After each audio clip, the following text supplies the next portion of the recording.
সম্মানিত বন্ধুগণ, আসসালামু আলাইকুম। দূরে কাছে দেশে অথবা দেশের বাইরে থেকে প্রিয় বন্ধুরা ঠিক এই মুহূর্তে যেখান থেকে বাস্তব জীবনের গল্প শোনার জন্য আমার সাথে জয়েন করেছেন আমি আপন। আর যে আপন জীবনের গল্পের 842তম পর্বে আপনাকে বরাবরের মতো স্বাগতম জানাচ্ছি। বন্ধুরা, আজ আমি আপনাকে শোনাবো রংপুরের ছেলে মোহাম্মদ মিজান হোসেনের জীবনের হৃদয় কাঁপানো ইসলামিক এক বাস্তব জীবন কাহিনী। বন্ধুরা, আলহামদুলিল্লাহ, দেখতে দেখতে মাহে রমজান চলে আসছে। আল্লাহ তালা যদি কবুল করে সব কিছু ঠিক থাকে তাহলে আগামী দিন রাতেই হয়তো আমরা সেহারি খেতে পারি। সিয়াম সাধনার মাস, সবাই রোজা রাখার জন্য চেষ্টা করবেন। এবং আজকের গল্পের টাইটেল যে কোরআনে হাফেজ হয়েও মন্দিরে চাকরি করে দীর্ঘ 7 বৎসর এবং এখনও করে যাচ্ছে।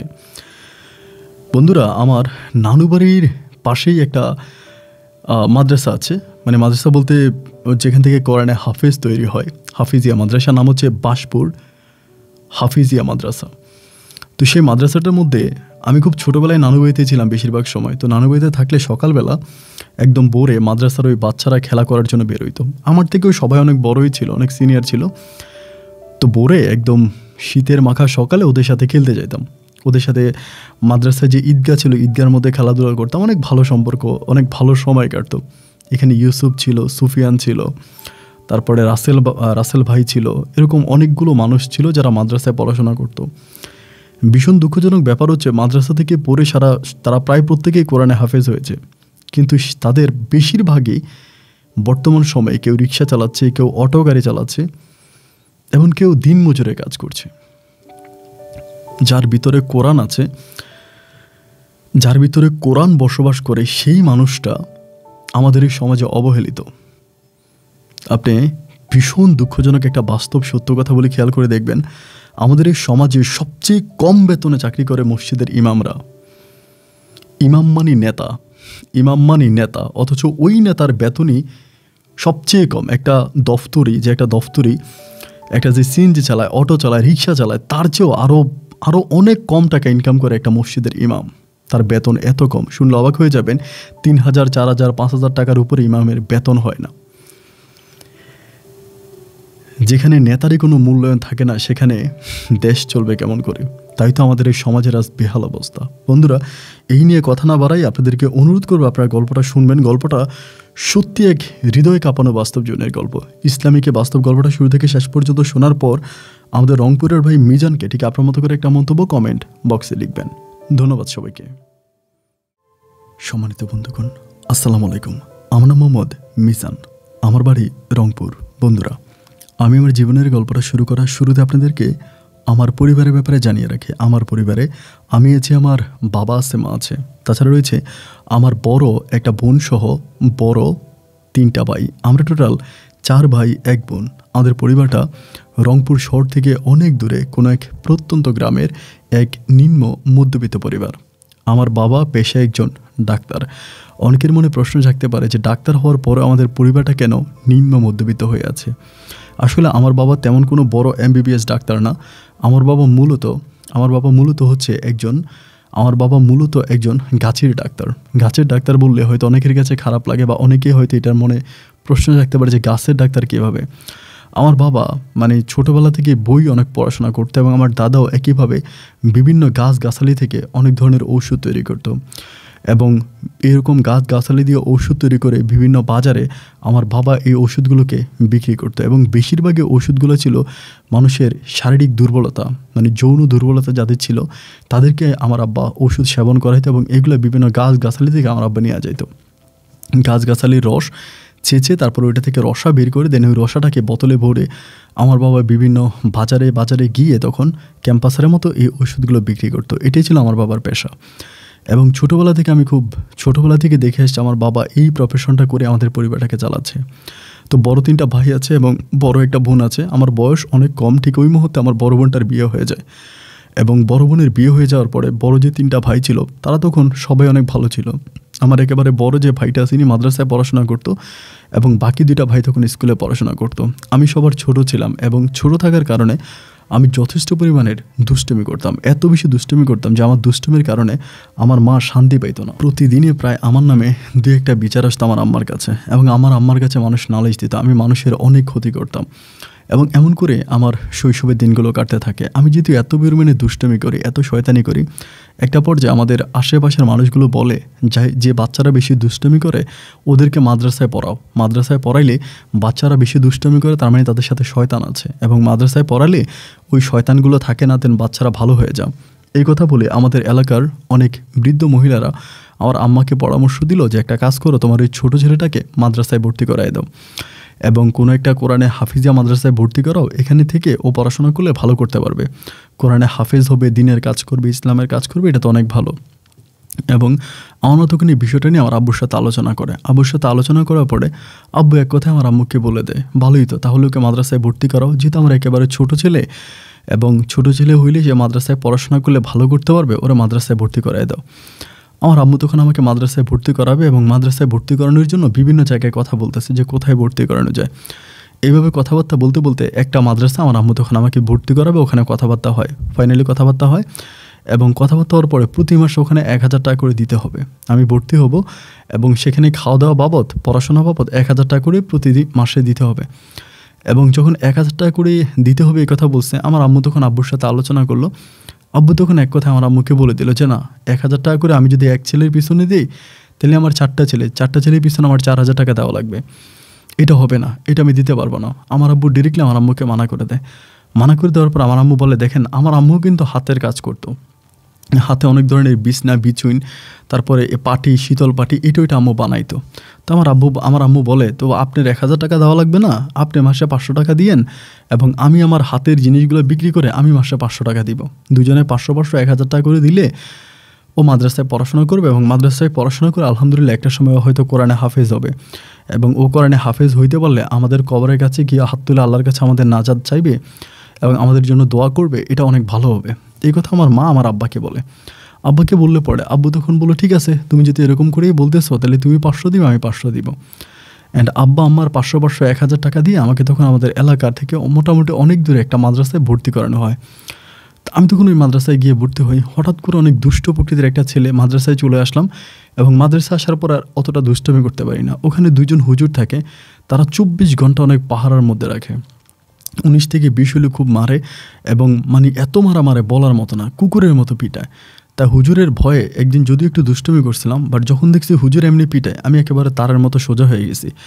আমি আর কোনোরকম দুষ্টমি করি না এবং হুজুররা যা বলে হুজুরদের সব কথাই শুনি, ওনাদের কথার বাইরে যাই না। ওরা যেমন করে চলাফেরা করতে বলে তেমন করেই চলাফেরা করি, কারণ কথার বাইরে গেলেই তো মারবে, আর মারবে যে এই সেই মাইন না, দুর্দান্ত পিটায়।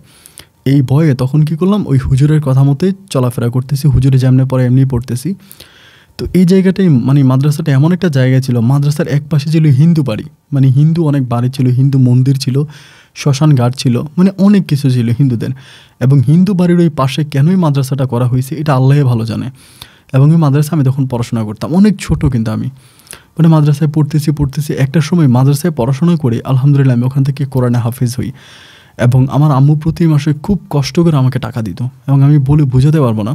আমার আম্মু যখন আমাকে মাদ্রাসায় পড়াইতো, মাদ্রাসায় পড়ানোর মানে মাদ্রাসায় টাকা দিয়ে আসার পর আম্মু বলতো, আব্বু প্রথমে 500 টাকা করে দিছিল কয়েক মাস, প্রায় 1 বছরের মতো, এরপর আমার আব্বু আর টাকা দেয় না।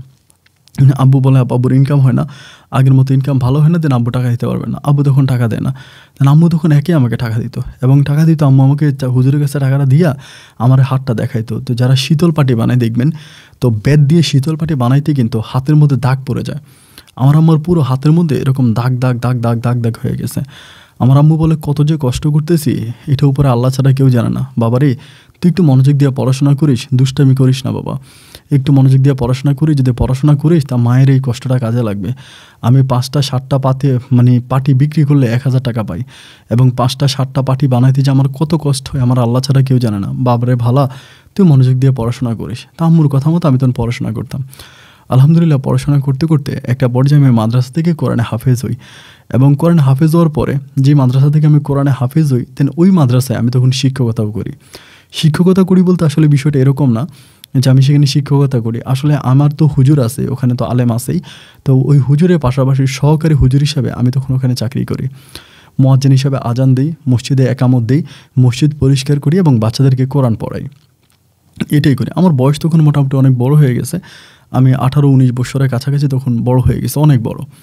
তা এই বয়সে আমি তখন মসজিদে ইমামতি করি বলতে মুয়াজ্জিনের চাকরি করি এবং তার পাশাপাশি মসজিদ পরিষ্কার রাখি। দেন হচ্ছে অনেক বাচ্চা আছে ওদেরকে পড়াই সহকারী হুজুর হিসেবে আর কি। তো এমন করে আমি এগুলো করতাম। তো আসলে অনেক দিন ধরে মাদ্রাসায় থাকতেছি, মাদ্রাসায় বাচ্চা পড়াচ্ছি বা বাচ্চাদের সাথে থাকতেছি। এরকম করতে করতে নিজের ভিতরে তো অনেকটা, আমি তো ছোটোবেলা থেকেই খুব দুষ্ট ছিলাম। হয়তো দুষ্টমি করার কোনো সুযোগ এখন পাচ্ছি না, কিন্তু সেই দুষ্টমির ভাবটা তো মনের ভিতরে রয়ে গেছে। তা এরকম করতে করতে আমাদের পাশে কিন্তু হিন্দু পাড়া ছিল, কিন্তু কোনোদিনও হিন্দু পাড়ার দিকে যাইনি। আমি এতগুলো বৎসর, প্রায় 15-16 বৎসরের মতো আমি মাদ্রাসায় আছি, বাট এই 15-16 বৎসরে আমি কোনোদিনও এই হিন্দু পাড়ার দিকে যাই নাই। এবং হিন্দু পাড়ার দিকে যাওয়াটাই নিষেধ। হিন্দুতে অনেক অনুষ্ঠান হতো, ওদের অনেক অনুষ্ঠান হতো, ধর্মীয় অনুষ্ঠান হতো, তারপরে অনেক ধরনের অনুষ্ঠান ওখানে হইতো, কিন্তু তারপরেও কোনোদিনও আমি ওইদিকে যাইতাম না।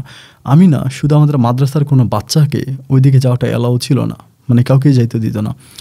তাই মোটামুটি যখন অনেক বড় হয়েছে, একদিন হঠাৎ করে আমাদের মানে বড় হুজুর আর কি, তিনি আবার একটু মোটামুটি এটা নতুন আসছে আর কি।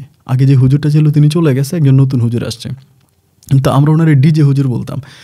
ডিজে হুজুর বলতাম এই কারণে, ওনার ওই ফ্রিন্স কাটিং দাড়ি ছিল এবং চেহারার মধ্যে অনেক চকচকা টাইপের কাপড় চোপড় গায়ে দিত, মানে একটু ওভার স্মার্ট যাকে বলে আর কি, এই টাইপের হুজুরটা ছিল। তো বাচ্চারা, আমি, মুসল্লিরা সবাই ওনারে দুষ্টমি করে ডিজে হুজুর বলতাম। তো ডিজে হুজুর এরকম ছিল। তো একদিন আমারে বলতেছে, ওদের কালী পূজা চলতেছে, পূজার মধ্যে তা হুজুর আমারে বলতেছে ওই ডিজে হুজুরে বলতেছে যে মিজান সাহেব যাবেন নাকি, চলেন একটু হিন্দুদের নাচ দেখে আসি। আমি বললাম, দূর হুজুর, এটা কি বলেন আপনি, আমরা এই মসজিদে ইমামতি করি, এটা যদি এলাকার কোনো লোক একবার আমাদেরকে ওই মন্দিরে বা ওইখানে দেখতে পারে তাহলে কি আমাদের উপায় থাকবে? আমাদের তো উপায় থাকবে না, আমাদেরকে তো মেরেই ফেলবে। আপনি কি বলেন? আমরা দুজনে কোরআনে হাফেজ, আপনিও কোরআনে হাফেজ, আমিও কোরআনে হাফেজ, আমরা মসজিদে ইমামতি করি, আমরা কেমনে মন্দিরে পূজা দেখার জন্য যাব? এটা তো কখনো হতে পারে না। উনি আমার বলে, আরে ভাই আপনি চলেন তো, একটা না একটা বুদ্ধি বাইরিয়ে যাবো। আমি বললাম, না রে ভাই, আমি যাইতে পারবো না, এবং ওখানে তো আমি যাবোই না। আর একটা বড় ব্যাপার হচ্ছে, যদিও যাই কেউ যদি দেখে তাহলে আমি কি বলবো? পরে ডিজে হুজুর আমাকে বলতেছে, কেউ যদি দেখে তাহলে কি বলবো, এই বুদ্ধিটা আপনাকে শিখিয়ে দিই, তাহলে তো যাবেন। আমি বলি, তাহলে আপনি বলেন যে কেউ যদি দেখে কি বলবেন? বলে, কেউ যদি দেখে তাহলে বলবো যে আমাদের বাচ্চাদেরকে পাওয়া যাচ্ছে না, 3-4টা বাচ্চা মনে হয় এখানে চলে আসছে পূজা দেখার জন্য, আমরা বাচ্চাদেরকে ধরার জন্য আসছি। আমি বললাম, কি বলেন, এটা বলবেন? এত বড় মিথ্যা কথা? বলে, এটাই কম। কেউ যদি মূলত আমাদেরকে দেখেই ফেলে, বা যদি কেউ জিজ্ঞাসা করে যে হুজুর আপনার মন্দিরে কেন গেছেন বা ওদের পূজাতে কেন গেছেন, আমি বলবো যে আমার বাচ্চারা চুরি করে পূজা দেখতে চলে গেছে, আমরা ওদেরকে আনার জন্য গেছি। আমি বললাম, তারপর আপনি যাবেন? বলে, যাব। তাহলে আমি কিন্তু ভাই কোনোদিন আজকে এতগুলো বছর ওই পূজা মণ্ডপের দিকেও তাকাই নেই, হিন্দু বাড়ির দিকেও তাকাই নেই। তা উনি যখন এরকম করে আমার ধরার পর আমি বললাম, আচ্ছা ঠিক আছে চলেন, কিন্তু আমি কিন্তু পাঞ্জাবি খুলতে পারবো না, পাঞ্জাবি পরে যাবো। উনি বলে, ধর্মী, আমি পাঞ্জাবি পরে যাবো না, আমি শার্ট আর প্যান্ট পরে যাবো, শার্ট আর প্যান্ট পরে যাবো, আর একটা সাদা চাদর দিয়ে গাওটারে পেঁচায় যাবো, মানে মুখটারে পেঁচায় যাবো। আমি বললাম, ভাই আপনি পেঁচান আর যাই কিছু করেন, আমি কিন্তু পাঞ্জাবি পরেই যাবো, আমি পাঞ্জাবি খুলতে পারবো না। হিন্দুদের পূজা হোক আর যাই হোক, আমি পাঞ্জাবি গায়ে দিয়ে যাবো, পাঞ্জাবি খুলবো না। তো আমাকে বলতেছে যে আচ্ছা ঠিক আছে, আপনি তাহলে পাঞ্জাবি গায়ে দেন, আমি তাহলে এমনি যাই। তো উনি তখন এমনি গেল মন্দিরের দিকে, আমি তখন পাঞ্জাবিটা মানে আমি পাঞ্জাবি পরা অবস্থায় তখন গেছি। যাওয়ার পরেই ভাই, মানে শয়তান তো অলওয়েজ লেগেই থাকে, কারণ শয়তানের কাজই তো হচ্ছে কীভাবে ইমানদার ব্যক্তিকে খারাপ পথে নিয়ে যাওয়া যায়, কীভাবে মুসলিম ব্যক্তিরা অমুসলিম বানানো যায়, এই পথেই তো শয়তান তখন ঘুরতেছে। তাই শয়তান তো পিছনে লেগে আছে। তখন ওইখানে গেলাম, যাওয়ার পর দেখলাম কালী মায়ের সামনে, মানে মুক্তির সামনে তখন হিন্দু ছেলেমেয়েরা নাচানাচি করতেছে, অনেক ছেলে মেয়েরা নাচতেছে। তো এইখান থেকে একটা মেয়ে মোটামুটি আমার খুব ভালো লাগছে। আমি মেয়েটার দিকে বারবার তাকাইতেছে, এবং তাকাইতেছি বলতে ভাই খারাপ কোনো নজরে তাকাই না, মেয়েটার দিকে তাকাই আর চিন্তা করি এত সুন্দর একটা মেয়ে, একদম প্রতিভার মতো চেহারা। তাই আমি ভাবি, হাইরে এই মেয়েটা এত সুন্দর, এত মায়াবী তার চেহারা, এই কালীর সামনে নাচানাচি করতেছে, মৃত্যুর পরে এই মেয়েটার আল্লাহ কীভাবে দোজখের আগুনে পোড়াবে? এত সুন্দর চেহারার মধ্যে আল্লাহ আগুন কেমনে দিবে? এটা তো একটা কথা আছে, এটা তো হচ্ছে মৃত্যুর পরে। কিন্তু মানে মৃত্যুর পরে বলতে আখেরাতে, কিন্তু এই দুনিয়াতে থাকতেই তো সুন্দর চেহারার মতো আগুন লাগাই দিব। তার হাতগুলো এত ফর্সা, এত সুন্দর লাগতেছিল, এত মায়া লাগতেছিল। আমি চিন্তা করতেছিলাম যে আল্লাহ এত সুন্দর চেহারার মেয়ে, এত মায়াবী চেহারার মেয়ে, কি সুন্দর চুল, নাক, চোখ, মুখ আল্লাহ একদম নিজের হাতে বানিয়ে দিছে। এই মেয়েটার আল্লাহ হিন্দুর ঘরে জন্ম দিছে, এই মেয়েটা মারা যাওয়ার পরে তো দুনিয়াতেই তারা আগুন লাগাই দিব, শ্মশান ঘাটে নিয়ে তার গায়ের মধ্যে আগুন লাগাই দিব। মেয়েটা যে এখন নাচতেছে, হয়তো এখন তো মারা যেতে পারে, কারণ মৃত্যুর তো কোনো বয়স নাই, মানুষ তো যে কোনো সময় মারা যায়। তা মেয়েটা তো হয়তো এখনও মারা যেতে পারে। যদি এখনই মারা যায় তাহলে তো তারা শ্মশান ঘাটে নিয়ে এখনই তার এই সুন্দর শরীরের মধ্যে আগুনটা লাগাই দিব। মানে আমি কিন্তু ওই জিনিসগুলোই চিন্তা করতেছি মেয়ের দিকে তাকায় তাকায়, কিন্তু আমার ডিজে হুজুর মনে করতেছে আমি মেয়েরে পছন্দ করে ফেলছি। তাই মোটামুটি 5-6 মিনিট পরে নাচানাচি শেষ, মেয়েটা হঠাৎ করে আমার পিছন থেকে আইসাই আমার ইশারা দিছে। তো ছেলে মেয়ে তো একই সাথে দাঁড়িয়ে আছে, আমার ইশারা দিছে হুজুরের দিকে আসেন। ইশারা দিয়েছে পর আমি একটু ভয় পেয়ে গেলাম। আমি চিন্তা করতেছি, আরে আমি তো মেয়ের দিকে তাকাইলাম, মেয়ে তো নাচতেছিল, আমি তার দিকে তাকাইলাম, এখন না জানি মেয়ে মাইন্ড করছে, এমনও তো সে মাইন্ড করছে। তারা আমি তখন একটু ভয়, মানে ভিতরে একটা ভয় ঢুকে গেছে যে আল্লাহ এখন আমার কোনো কিছু বলে কিনা, বা যদি রেগে যায়, যদি আমার গায়ে হাত তোলে, ভয় পাচ্ছিলাম। পরে আমার বলে একটু এদিকে আসেন, ডাক দিছে। আমি তখন এই মানুষের ভিড় থেকে বেরিয়ে আসছি। আসার পরে একটা অন্ধকার না আলো না এরকম একটা জায়গার ভিতরে আমাকে নিয়ে গেছে। নিয়ে বলতেছে, আপনার নাম কি মিজান হুজুর? আমারে বলে। আমি বললাম, হ্যাঁ আমার নাম মিজান হুজুর। বলে, আপনার কণ্ঠটা মাশাল্লাহ যা সুন্দর, এমন করেই বলতেছে মাশাল্লাহ। তাই আমি বললাম যে আপনি মাশাল্লাহ বলতেছেন, আপনি কি মুসলমান? বলে, আমি মুসলমান না হলে কী হয়েছে জানেন, আপনি যখন সূরা পড়েন না, কেরাত পড়েন না, গজল গান না, আমার এত ভালো লাগে, আমার অন্তরটা ঠান্ডা হয়ে যায়। আমার অনেক ইচ্ছা ছিল আপনাকে দেখার, এবং আপনাকে দেখার জন্য আমি অনেকবার মাদ্রাসার মধ্যে উকিও মারছিলাম, কিন্তু আপনি দেখি নাই। আপনি যখন, আমি ওই আজান দেওয়ার আগে মুয়াজ্জিন ছিলাম, তো মসজিদে আজানের আগে আমি কেরাত গাইতাম, সুন্দর সুন্দর গজল গাইতাম ওই সময়। তো ওই তো গজল গাইতাম, কেরাত গাইতাম, এই জন্য তো মেয়েটা আমার গজল আর কেরাত শুনতো, যেহেতু পাশাপাশি ছিল। তা আমারে বলে, আপনার আমার এত ভালো লাগে, আপনার কণ্ঠটা এত সুন্দর মাশাল্লাহ। আমি সব সময় মাগরিবের আজান দিলে, বিশেষ করে মাগরিবের সময় বেশি গজল গাই, আর হচ্ছে গিয়ে ফজরের নামাজের আগে। তাই মেয়েটা আমারে বলে যে আপনি যে মাগরিবের আগে আর ফজরের আগে গজল গান, আমার এত ভালো লাগে, আমি প্রত্যেক দিন আপনার গজল শুনে আমার ঘুম ভাঙে, প্রত্যেকদিন আপনার গজল শুনে আমার ঘুম ভাঙে। বিশ্বাস করবেন হুজুর, বলতে খারাপ লাগে, তারপরেও বলি, আপনার যখন গজল গান না, আপনার গজলটা এত মধুর মনে হয়, আমার কাছে মন চায় আমি নামাজ পড়ি, এবং মানে দিনের পথে চলে। কিন্তু আপনি যখন গজল গান, কিন্তু আপনি জানেন, আপনি গজল গাওয়া অবস্থা আমার ঘুম ভাঙার পরে আমার মা আমাকে মন্দিরে পাঠিয়ে দেয় থালা হাতে নিয়ে। আমি তখন পূজা করার জন্য মন্দিরে যাওয়া লাগে। আমি আসলে মন্দিরে যেতে চাই না, আমার ভালো লাগে মানে কোরআন পড়তে, নামাজ পড়তে। আপনি যে গজল গান, কেরাত গান, এত মধুর কণ্ঠে মানুষদেরকে ঘুম থেকে ডাকেন নামাজে আসার জন্য, আমার কি যে ভালো লাগে জানেন হুজুর। কিন্তু কি করব বলেন, হিন্দুর ঘরে জন্মেছি বলেই এরকম করে আপনি আমাকে আজানের জন্য ডাকেন, নামাজের জন্য ডাকেন, আমাকে উঠার পরে আমার আম্মা আমার হাতে হচ্ছে বাটি ধরায় দেয়, আমি মন্দিরে গিয়ে পূজা দিয়ে আসি। তো মেয়েটার কথাগুলো শোনার পরে আমার ভিতরে তখন কেমন জানি একটু মানে মায়া কাজ করতেছে বলতে, আমি চিন্তা করতেছি যে এত মায়াবী চেহারার একটা মেয়ে, এবং একটু আগে আমি তো তার নিয়ে অনেক চিন্তা ভাবনা করছি যে তারা আগুন লাগাই দিবে, তারা পুড়ে ফেলবে। পরে আমি বললাম, এই দুনিয়াতে আপনার তো অনেক বয়স হয়েছে, আমার মোটামুটি আপনার তো মনে হয় যেন প্রাপ্তবয়স্ক হয়েছেন আপনি। বলে, হ্যাঁ হুজুর, প্রাপ্তবয়স্ক তো হয়েছি। তাই আমি বললাম, প্রাপ্তবয়স্ক যদি হয়েই থাকেন, তাহলে আপনি তো ইচ্ছে করলে আপনার ধর্ম পরিবর্তন করতে পারেন, আপনি নিজেই আপনার দিনের পথে আসতে পারেন, আপনি নিজের ধর্ম পরিবর্তন করতে পারেন। এখানে তো আপনাকে কেউ কোনো কিছু বলার নাই, আপনাকে তো কেউ কোনো কিছু বলবে না। আপনি নিজে আপনার ধর্ম পরিবর্তন করে আপনি মুসলিম হয়ে যান, এবং মুসলিম হয়ে আপনি দিনের কাজ করেন, দিনের পথে চলেন, তাহলেই তো হয়। তাই মেয়েটা আমাকে তখন বলতেছে, হুজুর মুসলিম হওয়া কি এত সহজ? আপনি জানেন আমার আব্বা কি? আমি বললাম, জানি। ওর আব্বা কিন্তু অনেক বড় ব্যবসায়িক, মানে বাজার ওদের অনেক বড় দোকান আছে, এবং অনেক জমি জমা আছে, ওর বাবা জমিদার, তো অনেক টাকা পয়সার মালিক আর কি, অনেক নামিকামি ব্যক্তি, এবং দরবার কারবার করে যথেষ্ট চেয়ারম্যান, মেম্বার, এমপি, মন্ত্রী সবাই ওনার সম্মান করে ওর বাপেরে। মেয়েটার নাম ছিল নন্দিনী। তো নন্দিনী বাপের অনেক সম্মান করে। তাই আমি বললাম যে, তো আপনার বাবাকে তো অনেক সম্মান করে, আপনি তো চাইলে ওই ধর্ম পরিবর্তন করতে পারবেন না। পরে এরকম করতে অনেকে তখন আমার দিকে খেয়াল করছে বলতে এরকম যে দাড়ি টুপি একদম সাদা দবদবে পাঞ্জাবি পরে একটা হিন্দু মেয়ের সাথে দাঁড়িয়ে কথা বলতেছি, এটা তো যে কেউ দেখলেই তার মনে সন্দেহ লাগবে বা মাইন্ড লাগবে, সবাই মাইন্ড খাবে। তাই মানে অনেকে আমার দিকে, হিন্দু পরিবারেরই হিন্দু ছেলে মেয়েরাই আমার দিকে একটু আর নজর আমার দিকে খারাপ নজরে তাকাইতেছে, যারে হুজুর কি পরিমাণের খারাপ এটা তাকাইতেছে। পরে আমি মেয়েটারে বললাম, মেয়েটা আমারে বলতেছে যে মানুষ আপনার দিকে খারাপভাবে তাকাচ্ছে, হুজুর আপনার নাম্বারটা একটু বলেন, আমি চলে যাব। তাহলে আমি বললাম যে নাম্বার নিয়ে কী করবেন আপনি আমার, বলে নাম্বারটা একটু দেন না প্লিজ। তাহলে আমি বললাম, আচ্ছা ঠিক আছে। আমার নাম্বারটা দিলাম, মেয়েটা আমার নাম্বারটা উঠানোর পরে আমি ডিজে হুজুরে ডাকলাম। ডিজে হুজুর কিন্তু দাঁড়ায় ওই নাচে দেখতেছে। তা ডাক দেওয়ার পরে হুজুরের আমি মিলে চলে আসছি। আইসা তা আমার খুব খারাপ লাগতেছে। আসার পরে প্রায় ফজরের আজানের একটু আগে আমি ঘুম থেকে উঠছি, আমি আজান দিতে যাব, গজল পড়বো, আজান দিব, এর সময় মেয়েটা আমারে কল দিছে, ওই নন্দিনী। যেহেতু আননোন একটা নাম্বার থেকে কল আসছে, আমি ভাবছি মেয়েটাই হবে। তা রিসিভ করছি, পরে বলে, হুজুর আমি নন্দিনী। তাই আমি বললাম, হ্যাঁ বলেন। তা বলে, হুজুর আজান দিবেন না? আমি বললাম যে আপনাদের পূজা কি বন্ধ হয়েছে? বলে, হ্যাঁ আমরা তো অনেক আগেই বন্ধ করে দিছি, আপনি আজান দিবেন না? আমি বললাম, দিব তো, আজান দিব। বলে, আজকে কিন্তু সুন্দর একটা কেরাত পড়বেন, কিন্তু গজল পড়বেন। আমি বলি, এখন তো আপনাদের পূজা চলে, তাই এখন অনেকেই বলে যে গজল না গাওয়ার জন্য আপনাদের ঘুমের সমস্যা হবে, আপনারা অনেক রাতে পূজা দিয়ে তারপর আপনারা ঘুমাইতে গেছেন, এখন আমার গজলে যদি আপনাদের ঘুম ভেঙে যায়। তা বলে না হুজুর প্লিজ আপনি একটা গজল গাইবেন, একটা গজল আপনি গাইবেনই। তো আমি বললাম আচ্ছা ঠিক আছে। এই মেয়ের অনুরোধে আমি তখন ওই এমনি কিন্তু আমাদের মসজিদে যে সভাপতি বা অন্য লোকেরা আছে এরা বলছে হিন্দুদের যেহেতু পূজা চলতেছে এখন সকালবেলা গজল বা কেরাত এগুলো গাইন না, ওনাদের ঘুমের সমস্যা হতে পারে, জাস্ট আজানটা দিয়েন, এটাই আমারে বললো।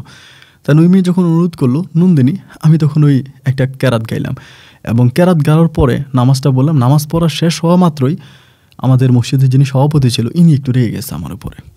রেগে বলতেছে যে মিজান সাহেব আপনাকে কি বলা হয়েছে, আপনি এখানে ছোট থেকে বড় হয়েছেন, আপনি এত বছর ধরে মাদ্রাসায় আসেন, আপনি এটা কী করলেন? আমি বললাম কী করলাম? বলে আপনি কেন কেরাত গেলেন? আপনাকে যে বললাম এখন ওদের পূজা চলতেছে, আপনি তো একটা দরবারে কাম লাগাই দিয়েছেন। এইভাবেই উনি আমাকে বকাবাদ্য করলো, আমাদের সভাপতি মসজিদের বকাবাদ্য করে তিনি চলে গেল। ঠিকই সকালবেলা আইসা হিন্দু পোলাপাইনে এসে আমার ধমকাধমকি শুরু করছে, এই আপনি কেন কেরাত গে আমাদের ঘুমের ক্ষতি করলেন, আপনি কি ঘুমের ক্ষতি করলেন কেন? মানে হিন্দু পোলাপাইন আমার উপরে খেপে গেছে। তো খেপে যাওয়ার পর ওরা আমার এটা ওটা করে চলে গেছে, একটু খারাপ ব্যবহার করে চলে গেছে। আমি আবার কারো কাছে বলি না, কারণ মুসলমানদের কাছে বললে এটা তো একটা মারামারি মতো হয়ে যাবে, পরে মুসলমানরা আবার খেপে যাবে। এই জন্য আমি কারো কাছে না বলে শান্তভাবে বিষয়টাকে সমাধা করে নিলাম যে ঠিক আছে। এবার নন্দিনী আমার বিকালবেলা আবার কল দিচ্ছে, কল দিয়ে বলতেছে মিজান হুজুর ঘটনা তো একটা আছে খুব খারাপ। আমি বললাম কী খারাপ? পরে বলতেছে আমাদের এলাকার পোলাপাইনে প্ল্যানিং করছে আপনারা মারবে। আমি বললাম কী বলো, আমারে মারবে কেন? বলে আপনারা মারবে, ওরা প্ল্যানিং করছে। এমন আমাদের এলাকা থেকে বিভিন্ন পোলাপাইন আসছে, তো হিন্দু ধর্মের অনেকেই আসছে, আপনি কেরাত বলে অনেকের ঘুম ভাঙাইছেন এবং আপনি ওই দিন আমার সাথে এখানে দাঁড়া কথা বলছেন, অনেক পোলাপাইনে খেয়াল করছে বিষয়টা। তা আপনি যে আমার সাথে কথা বলছেন এটা নিয়েও তারা অনেকেই বিষয়টা নিয়ে আলোচনা করতেছে এবং তারা কিন্তু আপনার উপরে একটা অ্যাকশানে যাবে। তা আমি যেহেতু এখানেই থাকি না, আশেপাশে তেমন কোনো বাড়িঘর নাই, শুধু একটা হিন্দু পাড়া আছে, তাহলে এখন যদি আমার ধরে যদি পোলাপাইনে মারে তো আমি কিছু করতে পারবো না। পরে আমি বললাম যে নন্দিনী যদি আমার মারে আমি কী বা করবো, আমি হুজুর মানুষ মাইর খামো। পরে আমার বলে আপনি একটা কথা বলি, আপনি রাগ করেন না, আপনি আমার কথাটা একটু মনোযোগ দিয়ে শোনেন। আমি বললাম হ্যাঁ বলো, রাগ করবো কেন, রাগ করার তো কিছু নেই। তা আমাকে বলতেছে হুজুর আপনি কয়েকটা দিনের জন্য বাড়িতে চলে যান, কয়েকটা দিনের জন্য বাড়িতে চলে যান, আমাদের পূজাটা শেষ হোক, আমাদের পূজা শেষ হলে তো যে যার মতো করে চলে যাবে, কারণ এখন তো অনেকেই শহর থেকে আসছে পূজা দেওয়ার জন্য গ্রামে, তাই এখন হিন্দু পোলাপান সব একসাথ। তো আপনি যদি ধরেন এখন কয়েকটা দিনের জন্য গ্রামে চলে যান, মানে আপনার এলাকায় চলে যান, এরপর ওরা তো পূজা শেষ হলে যে যার মতো যার কর্মস্থলে চলে যাবে, অফিস আছে, যাদের চাকরি আছে, তারা বিভিন্ন পর্যায়ে চলে যাবে, পড়াশোনা আছে, দেন আপনি তখন আইসেন। তা আমি বললাম যে নিজে নিজে চিন্তা করলাম আর কি নন্দিনী এই কথাটা, যে আসলেই কি আমি চলে যাব। ভাবলাম যে আমি এখানে থাকবো এবং হিন্দু পোলাপান যেহেতু আমার উপরে খেপছে, দেখছি আমি নন্দিনীর সাথে কথা বলছি, আবার আমি কেরাত পুরোদের ঘুম নষ্ট করতে, ওরা আসতে পারে, আইসা আমারে মারতে পারে। এখন আমারে মারবে এটা তো বড় কথা না, আমারে মারতেই পারে, কিন্তু আমারে মারলে আমার মুসলিম ভাইরা তো খেপে যাবে, আমার মাদ্রাসার পোলাপাইন খেপে যাবে, মাদ্রাসা অনেক বড় বড় পোলাপাইন আছে ওই সময়, তারা খেপে যাবে। দেখে যে হিন্দু মুসলিমদের মাঝে একটা মারামারি হবে ওই সময়, এই পূজাটাকে কেন্দ্র করে একটা মারামারি হবে। এর আগেও অনেকবারই মসজিদটা ভাঙার জন্য হিন্দু পরিবার থেকে অনেক আলটিমেটার দেওয়া হয়েছিল যে মসজিদটা ভেঙে ফেলেন, এটা আমাদের বাড়ির পাশে, এটা খারাপ দেখায়, এখানে সকালবেলা বাচ্চারা কোরআন তেলাওয়াত করে আমাদের সমস্যা হয় এবং আজান দিয়ে এটাও আমাদের সমস্যা হয়, মসজিদটা ভেঙে ফেলেন। এটার জন্য অনেকেই কিন্তু হিন্দু পরিবার থেকে চাপ দেওয়া হয়েছে। তা যিনি মসজিদের সভাপতি তিনি এমনি বুঝে শুনে মসজিদটা রাখছে, ভাঙে নাই। তো হিন্দুরা এটাও বলছে যে আপনারা অন্য কোথাও জায়গায় কিনেন, যত টাকা লাগে আমরা দিব, আমাদেরকে জায়গাটা দিয়ে দেন, আপনারা অন্য কোথাও জায়গায় কিনে আপনারা মসজিদ বানান, আমরা টাকা দিব। তো সভাপতি বলতেছে যে না, এই মসজিদটা অনেক পুরনো দিনের মসজিদ, অনেক বছর ধরে এখানে আছে, আমরা এই মসজিদটা ভাঙবো না। তো আমরা মসজিদটা ভাঙবো না। এই মসজিদের পাশে শুনেছিলাম একটা মন্দিরও নাকি ছিল, এক পাশে মসজিদ এক পাশে মন্দির, এবং গ্রামের সব মানুষ মিলে একসাথে মন্দিরে যাইতো, মসজিদে যাইতো, এবং হিন্দু মুসলিমের মাঝে একটা পারস্পরিক অনেক ভালো সম্পর্ক ছিল। এবং এইভাবেই মানে ধর্ম নিয়ে রেষারেষি করে একটা পর্যায়ে মন্দিরটা ভেঙে ফেলা হয়। মসজিদের পাশে তারা মন্দির রাখে না, মন্দির তারা ভেঙে ফেলে এটাকে আরও ভিতরের দিকে নিয়ে যায়। তো আমাদের মসজিদটা কিন্তু সে আগের জায়গায় রয়ে গেছে, মসজিদ ভাঙা হয় নাই। দেন এবার হচ্ছে মানে আমি চিন্তা করলাম যে এখন যদি আমি থেকে যাই, তাহলে থেকে গেলে দেখা যায় এরকম একটা মারামারি হয়ে যেতে পারে, একটা হিন্দু মুসলিমের মাঝে একটা রেষারেষি হয়ে যেতে পারে, একটা ঝামেলা হয়ে যেতে পারে। এই ঝামেলার চিন্তা ভাবনা করে আমি ভাবলাম যে যাবেটা আমি চলেই যাব, আমি কোনো ঝামেলা করব না, আমি কোনো ঝামেলার মধ্যে নাই, এবং ঝামেলা না করে আমি চলে যাব। এই চিন্তা ভাবনা করে আমি তখন ভাবলাম যে আমি চলে যাব। আমি তখন ডিজে হুজুরে বললাম যে হুজুর আমি বাড়িতে যাই, আমার আম্মু সুস্থ, কয়েকটা দিন বাড়ি থেকে ঘুরে আসে। উনি বলে ভালো কথা জানে, কিন্তু আমি এই যে ঘটনাগুলো ঘটতেছে আমি কিন্তু ডিজে হুজুরকে বলতেছি না, কারণ ওনারা বললে উনি তো রেগে যাবে, উনি তো ডিজে হুজুর, উনি বলবে না আপনি যাবেন কেন, হ্যাঁ হিন্দুর ভয়ে কি মুসলিম পালাবে নাকি, আপনি যাবেন কেন, আপনি এটা ওইটা বলুন, আমাকে রেখে দেবে, আমাকে যেতে দিবে না। এই জন্য আমি চালাকি করে ওনারাও বললাম না, আমি তখন বাড়িতে চলে গেছি। বাড়িতে গিয়ে আমি 8-9 দিনের মতো ছিলাম। সভাপতিরে ফোন করে বলছি আমি বাড়িতে আসছি, আমার আম্মু অসুস্থ, সভাপতি বলা আচ্ছা ঠিক আছে বাড়িতে থাকেন। 8-9 দিন পরে এই দিক দিয়ে কিন্তু নন্দিনী আমার প্রতিদিন কল দিতেছে, আমার প্রত্যেকদিন কল দিয়ে হুজুর কী করেন, খাইছেন কিনা, ভালো আছেন কিনা, ঘুমাইছেন, শরীর স্বাস্থ্য কীরকম, আপনার আব্বা কেমন আছে, আম্মু কেমন আছে, অলওয়েজ আমার সাথেও কথাবার্তা বলে। তা আমি ওর সাথে কথাবার্তা বলি, এরকম করি। তা আমাকে বলে হুজুর আমাকে একটু সূরা আলহামদুলিল্লাহ সূরাটা একটু বলেন। তো আমি আলহামদুলিল্লাহ সূরাটা ওরে পড়াই। এরকম করে কিন্তু মোবাইলের মাধ্যমে আমি কিন্তু ওর অনেক সূরা কেরাত শিখাইছি, সূরা কেরাত, তারপরে নামাজ, এগুলো আমি অনেক কিছু শিখাই এবং ও গোপনে গোপনে নামাজও পড়ে। আমার বলে হুজুর কেউ যদি ঘরে না থাকে আমি দরজা জানালা আটকে গোপনে গোপনে নামাজ পড়ি এবং নামাজ পড়তে আমার ভালো লাগে। না বলতাম ভালো কথা, নামাজ পড়ো, নামাজ পড়লে আল্লাহও খুশি হবে এবং তুমি ভালো থাকবা। তো তখন নামাজ পড়ে। এরকম করে অনেকদিন বাড়িতে থাকার পরে আমি পুনরায় আবার তখন সভাপতি ফোন দিস, আপনি চলে আসেন, ডিজে হুজুর তো একা বাচ্চাদেরকে পড়াইতে পারে না, আর আপনি চলে আসলে একটু ভালো হবে। তখন আমি পুনরায় আবার মাদ্রাসায় চলে আসি, আইসা আমি আমার বাচ্চাদেরকে আবারও পড়াই, আমার মাদ্রাসার বাচ্চাদেরকে আবারও পড়াই। তখন কিন্তু পূজা শেষ, ওরা ওদের কালিরা ফালাই দিছে, পূজা শেষ হয়ে গেছে। তখন এই নন্দিনী আমার অলওয়েজে কল দেয়। এরকম করতে করতে একদিন হঠাৎ করে রাত 3টা বাজে আমার কল দিছে। কল দিয়ে বলতেছে হুজুর একটা কথা বললে রাগ করবেন? আমি বললাম না রাগ করবো না। বলে আমাদের বাড়ির এদিকে একটু আসবেন? আমি বললাম আরে না, এটা কীভাবে সম্ভব, তোমাদের বাড়ির ওইদিকে যায়, আমি হুজুর মানুষ এবং হিন্দু বাড়ির দিকে গেলে কি আমার মান সম্মান থাকবে কেউ যদি দেখে? এবং তোমাদের বাড়িতে অনেক কুকুর থাকে, ওদের বাড়িতে কুকুর থাকে অলওয়েজ। তাই বললাম যে কুকুরে আমার ধরবে। তা আমাকে বলো আচ্ছা ঠিক আছে তাহলে আমি কি একটু আপনাদের এরিয়াতে আসবো? আমি বললাম না না না না, তুমি আসো না, তুমি একটা মেয়ে মানুষ হয়ে রাত 2টা-3টা বাজে কোথায় আসবো? আমার বলে আপনি একটু আমার দেখতে ইচ্ছে করতেছে। আমি বললাম না না না, এটা ভালো না, প্লিজ এগুলো করো না। তা আমাকে বলতেছে হুজুর প্লিজ আপনি এরকম করে বললেন না, আমি একটু আসবো। আমি ওরা মানা করছি, ও তারপরেও চলে আসছে। আইসা আমাকে বল আপনি কি বেরোবেন? আপনি যদি বের না হন তাহলে আমি মাদ্রাসার আপনি যে রুমে থাকেন ওই রুমের দরজায় গিয়ে কিন্তু আমি টোকা মারবো, তাহলে কিন্তু সবাই উঠে যাবে। আমার ভিতর তখন ভয় ঢুকে গেছে যে এখন যদি এসে আমার মাদ্রাসার দরজায় এসে টোকা মারে তাহলে বাচ্চারা তো সবাই কেউ ঘুমে আছে, কেউ এখনও সজাগ, মোবাইল টিপতেছে, আমরা উঠছে সবাই তাহাজ্জুদ পড়ার জন্য। এখন যদি মনে করেন এরকম একটা ঘটনা ঘটে, তাহলে আমি বললাম যে না নন্দিনী এটা তো ঠিক না, তুমি তো কাজটা ভালো করো নাই। আর বলে তাহলে আপনি একটু আসেন। পরে আমি উইটা প্রস্রাবের নাম দিয়ে বেরোইয়া মসজিদের কোনার মধ্যে আমি তখন আসি দিয়েছি দাঁড়ায় আছে, সুন্দর একটা জামা গায়ে দিয়েছি, খুব সুন্দর। আসার পর আমার বলে আসসালামু আলাইকুম রহমতুল্লাহি ওয়া বারাকাতুহু। আমি ওয়ালাইকুম আসসালাম বললাম যে কী সুন্দর করে সালাম দিতে আসো। বলে আমি আপনার কাছ থেকেই তো শিখছি। তাই আমি বললাম যে এখানে কেন, কী কারণে আসছো? বলে কেন আসছি এটা কি বলবো? আমি বললাম বলো। বলে আসছি এই কারণে আপনি আমাকে আজকে কলমা পড়াই দেন। আমি বললাম এই কী কথা বলো, তুমি একটা হিন্দু মেয়ে কলমা পড়বা মানে? বলে আপনি আমাকে কলমা পড়ে এখন মুসলমান বানাইবেন।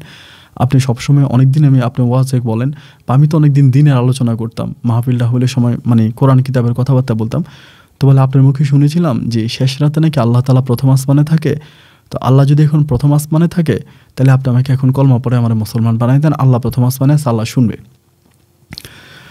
আমি বললাম নন্দিনী মুসলিম হওয়াটা তো এতটা সহজ না, এটা এভিডেভিট করতে হয়, আইন আদালতের বেশিও আছে। ও আমাকে বলল আইন আদালতকে আল্লাহ তৈরি করছে নাকি? আপনি আল্লাহর বিধান মতো আমাকে মুসলিম বানিয়ে দেন, আমাকে মুসলিম বানান, আমি মুসলিম হতে চাই। এখন আপনি যদি আমাকে মুসলিম না বানান তাহলে আপনি কিন্তু মরার পর আমি কিন্তু আল্লাহকে বলবো যে আল্লাহ আমি এই হুজুরের কাছে মুসলিম হতে চাইছি, এই হুজুর কিন্তু আমার মুসলিম বানায় নাই, আল্লাহ তুমি ওনার বিচার করেন, আমি কিন্তু আল্লাহর কাছে আপনার নামে বিচার দিব। এই কথা বলে আমার একটা ফেসকের মধ্যে ফালাই দিল। আমি তখন ভয় পাইতেছি, আর আল্লাহ আমি করবোটা কি? আবার এ নিয়ে ভয় লাগতেছে যে আবার কে কোন দিক দিয়ে এসে দেখে ফেলে। অনেকেই তখন তাহাজ্জুদে নামাজ পড়ার জন্য ঘুম থেকে উঠছে, অনেকে তাহাজ্জুদে নামাজ পড়বে। তো এই অবস্থার ভিতরে এখন আমি করবোটা কি? এখন যদি মূলত কেউ এসে হঠাৎ করে দেখে ফেলে তাহলে তো আমার মান সম্মান সব শেষ হয়ে যাবে। একে তো ভয়, তার উপরে আবার ও বলছে ও মুসলিম হতে চায়, এবং যদি আমি ওরে না বানাই ও হাসরের ময়দানে আল্লাহর কাছে আল্লাহর সামনে আমার ধরবে। তো সব কিছু মিলে কিন্তু একটা ভয় ভীতির মধ্যে পড়ে গেছি। আমি তখন বললাম আচ্ছা ঠিক আছে সমস্যা নাই, এই তুমি যদি এরকম করেই বলতেছ আচ্ছা ঠিক আছে ওকে পড়ো, কলমা পড়ো। এনে আমি তারে কলমা পড়াইতে শুরু করছে। ও কলমা পড়ছে এবং কলমা পড়ছে, পড়ার পর আমি তারে মানে আইন অনুযায়ী, কোরআন অনুযায়ী আমি তারে মুসলমান বানাইছি, মুসলিম বানাইছি। এবং মুসলিম বানানোর পরে তখন এখান থেকেও চলে গেছে, আজান দিয়ে দিছে, ফজর আজান দিয়ে দিছে, পোলাপানি গিয়ে আজান দিছে, তা সবাই উঠছে, মেয়ে চলে গেছে। এখনও চলে গেছে। চলে যাওয়ার পরে তখন আমি ওরে মোবাইলে শিখাচ্ছি, আমারে বলে যে ফজরের নামাজ কেমনি পড়তে আমারে বলেন। আমি ওরে মোবাইলে শিখে দিই যে এইভাবে ফজরের নামাজ পড়া লাগে, তা জোহর কীভাবে পড়া লাগে। ও তখন কী করে যে ঘরের দরজাটা বন্ধ কইরা ঘরের ভিতরে নামাজ পড়তো, ঘরের ভিতরে নামাজ পড়তো এবং কোরআন তেলাওয়াত করতো। কীভাবে কোরআন তেলাওয়াত করতে হবে আমাকে বলতো যে হুজুর কীভাবে কোরআন তেলাওয়াত করতে হয় আমারে বলেন। তা আমি কোরআন তেলাওয়াত শিখাইতাম, মানে আমি তো মুখস্থ, আমি তো হাফেজ ছিলাম, তখন কোরআন শিখাইতাম যে কোরআন এমনি এমনি পড়ো। তা কোরআন পড়ান শিখাইতাম, মানে নামাজ শিখাইতাম, এইভাবে সূরা কেরাত শিখাইতাম, আমি সব কিছু ওরে শিখাইতাম। ও কিন্তু খুব ভালো কোরআন, মানে আমার কাছ থেকে শুনে শুনে কোরআন মুখস্থ করে ফেলছে। একটা ওয়ার্ড বারবার মানে যতক্ষণে আমি সাথে ফোনে কথা বলতাম ঠিক ততক্ষণে আমাকে কোরআন পড়াইতাম, তো মুসলমান হয়ে গেছে। এরকম করে কয়েকদিন পরে হুজুর আবার আসছে এখানে রাতে, এসে বলতেছে হুজুর আমি এখানে আসবো, আপনি আসেন। আমাদের মসজিদের কর্নার ভিতরে আসে, মানে ওই পাড়া থেকে এই পাড়ায় আসাটা খুব সহজ আর কি, দূর দিয়ে পারে চলে আসে। তেন আমি আবার ওর সাথে এই পাড়ে যাইলাম, আবার ওর সাথে দেখা করি, এরকম করে অনেকগুলো দিন কেটে গেল। তো ইচ্ছাই হোক আর অনিচ্ছাই হোক আমাদের দুজনের মাঝে কিন্তু তখন একটা মানে ভালোবাসাবাসির সম্পর্ক হয়ে গেছে। ও আমার পছন্দ করছে, আমিও পছন্দ করছি, এবং দুজনের মাঝে একটা প্রেম প্রীতি ভালোবাসার একটা সম্পর্ক তৈরি হয়েছে। আমি এখন চিন্তা করতেছি কি করা যায়। এখন ওর বাবা তো এমন একটা মানুষ, মানে নন্দলাল, ওর বাবার নাম নন্দলাল। তো নন্দলাল এমন একটা মানুষ, যদি তিনি জানতে পারে যে তার মেয়ে নন্দিনী আমার সাথে প্রেম করে, বা ওনার মেয়ে কোরআন পড়ে মুসলিম হয়ে গেছে, কলমা পড়ে মুসলিম হয়েছে, এগুলো যদি জানতে পারে তাহলে কিন্তু আমার আস্ত রাখবে না, আমার কিন্তু জীবিত উনি মেরে ফেলবে। এবং ওনার ভয়ে ওই এলাকায় ভাগে মহিষে এক গাঁটে জল খায়, ভাগে মহিষে এক গাঁটে জল খায়, এবং সবাই ওনার অনেক ভয় পায়, এবং মুসলমানরা অনেক ভয় পায়। তাই এখন যদি এরকম একটা ঘটনা ঘটে, আমার ভিতর তখন ভয় ঢুকে গেছে। কী করা যায়? ও 2 দিন পরে চলে আসে, কয়দিন পরে ওরা রাতের বেলায় চলে আসে, আইসা আমার বলে আপনি আসেন, নাহলে আমি দরজা ধাক্কাবো। তেন আমি তখন একরকম ভয়ে ভয়ে ওইখানে যাওয়া লাগে। এরকম করে অনেকগুলো দিন কেটে গেল। একটা দিন আমার ভিতরে ভয় ঢুকে যাইতেছে, তখন আল্লাহ না জানি কোন বাচ্চারা দেখে ফেলে, না জানি ডিজে হুজুর দেখে ফেলে, না জানি কে দেখে ফেলে। আমার ভিতরে ভয়, তখন আমি ঠিকমতো নামাজও পড়তে পারি না, বাচ্চাদেরকেও পড়াইতে পারি না, মানে ভিতরে তখন এত পরিমাণের ভয় ঢুকে গেছে যে কী করা যায়।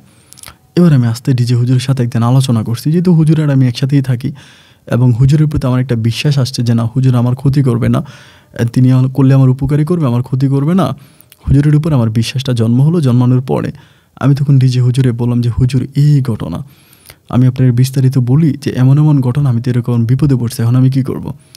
হুজুর আমার মুখ থেকে সব কথা শোনার পরে বলতে স্যারে কী বলেন এটা আপনি? আমি বললাম হ্যাঁ, আমি তো এমন একটা মহা বিপদে পড়ে গেছি, এমন একটা মহা মুশকিলে পড়ে গেছি।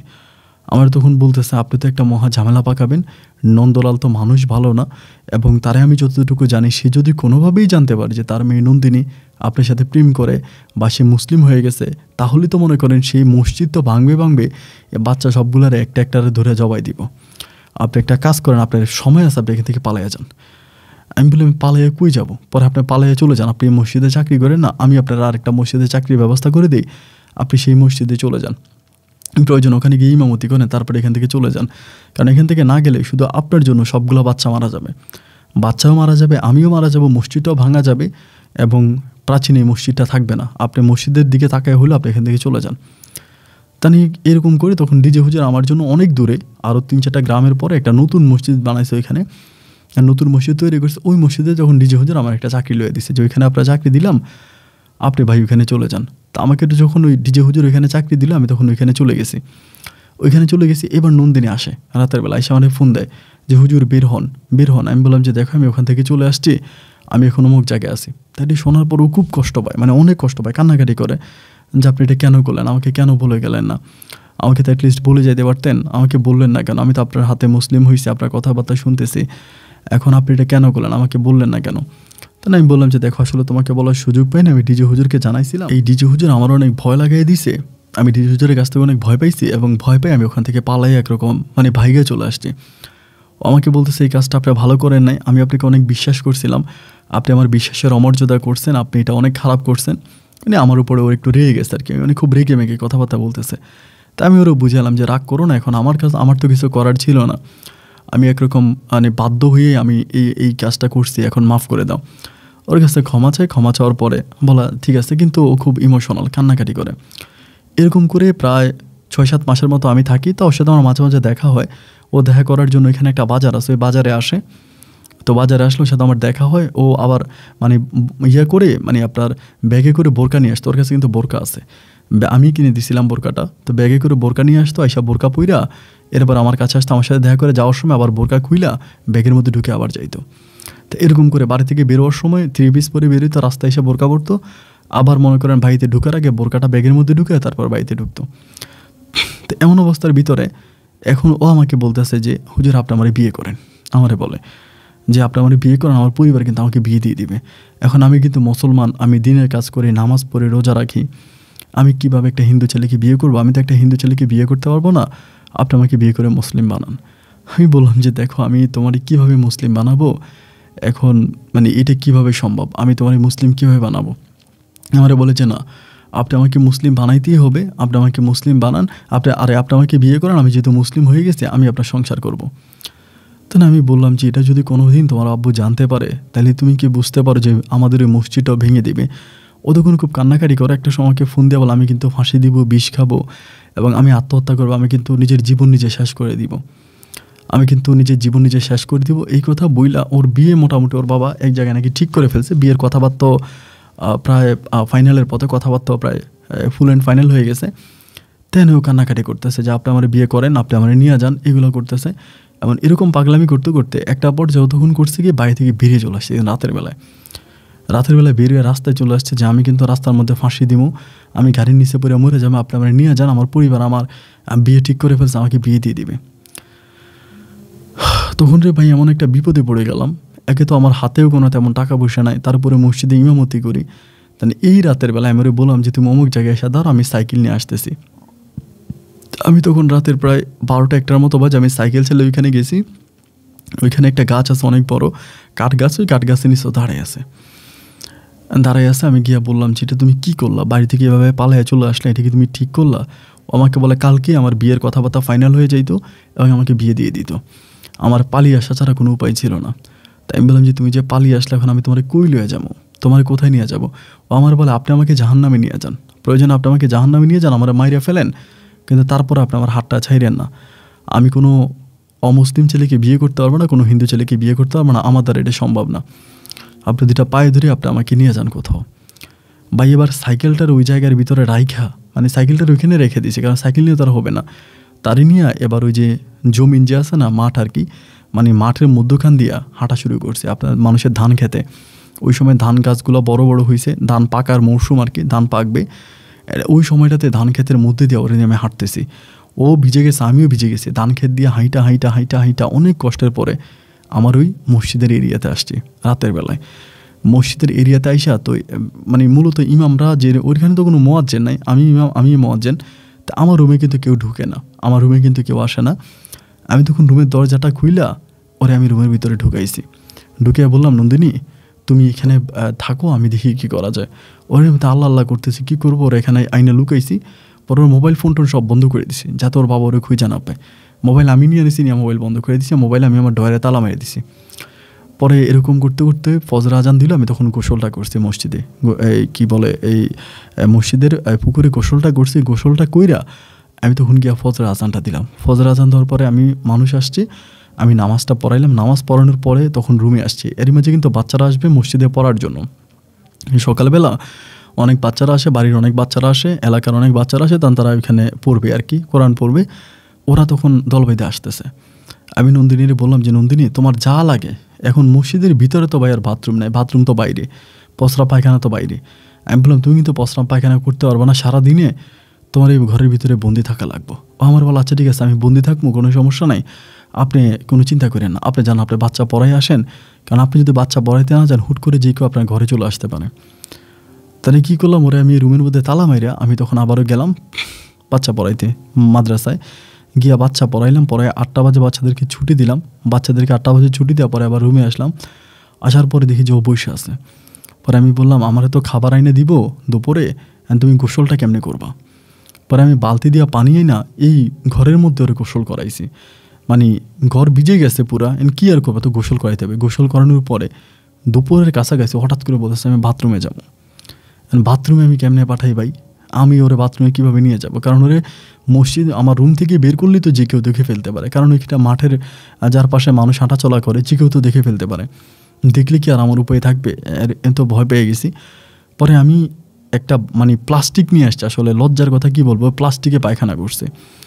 এরপরে এটা আমি নিজে আবার প্লাস্টিক প্যাঁচে নিয়ে আমি ফালাই দিছি আর কি, এটা রুমের মধ্যেই আমি নিয়ে বাথরুমে ফালাইছি।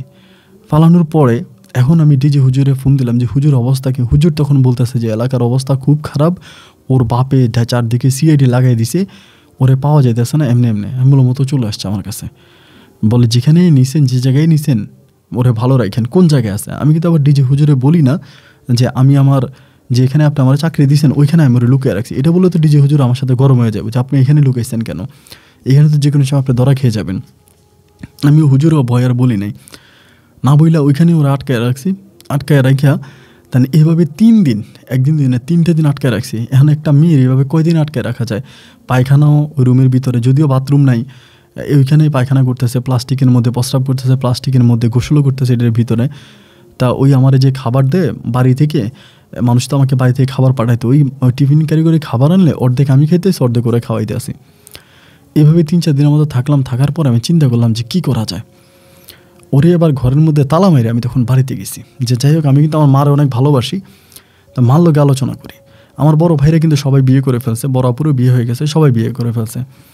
তাহলে আমি যে মার লোকে আলোচনা করি, কারণ মার লোকে আলোচনা করলে মা আমার একটা সঠিক বুদ্ধি দিতে পারবে। আমি আমার আম্মুরে অনেক বিশ্বাস করে ভালোবাসি, আম্মুই আমার একটা ভালো পথ দেখাই দিবে। আম্মুর কাছে গিয়ে আম্মুর হাতে পেয়ে ধরে কান্নাকাটি শুরু করছে, যে মা এই ঘটনা, মা এই ঘটনা, মা আমি তো এমনি এমনি ঘটনা ঘটাই ফেলছে। আমার আম্মু বলতেছে যে আচ্ছা ঠিক আছে, একটা কাজ কর, যে তুই করিয়ে ফেলছিস, করার তো কোনো আর ওষুধ নেই, মেয়ের নিয়ে বাড়িতে চলে। ওই কি মুসলিম হইছে? আমি বলি হ্যাঁ মা, ও মুসলিম হইছে এবং ও দিনের কাজ করতেছে, নামাজ পড়ে রোজা রাখে, আমার সম্পূর্ণ ভালো আছে। আমার আম্মু বলে ভালো কথা, যদি মেয়ে ভালো থাকে তাহলে তুই সমস্যা নাই, তুই নিয়ে আয়, বাড়িতে নিয়ে আয়, বাড়িতে আনলে আমি হুজুর ডেকে তোর এখানে বিয়ে পড়াই দিব।